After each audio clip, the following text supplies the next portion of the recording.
كم مرة نقول يا جماعة عايزين حد معاه الباسورد بتاعها علشان نمسح الصور عشان السيئات. كم بنت ماتت وهي مش محجبة في علاقة حرام. كم شاب مات وهو لا يصلي. ممكن ملحقش اتوب او اعمل فرض عشان الموت بيجي فجأة.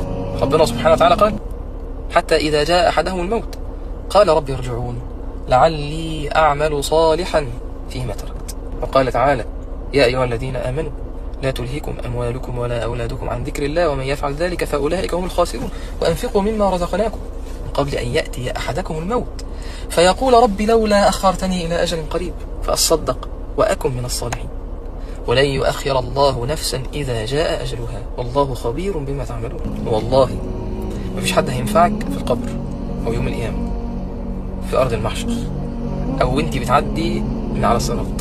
مفيش حاجة هتنفعك غير عملك. قال تعالى يا أيها الذين آمنوا اتقوا الله ولتنظر نفس ما قدمت لغد واتقوا الله إن الله خبير بما تعملون ولا تكونوا كالذين نسوا الله فأنساهم أنفسهم أولئك هم الفاسقون لا يستوي أصحاب النار وأصحاب الجنة أصحاب الجنة هم الفائزون.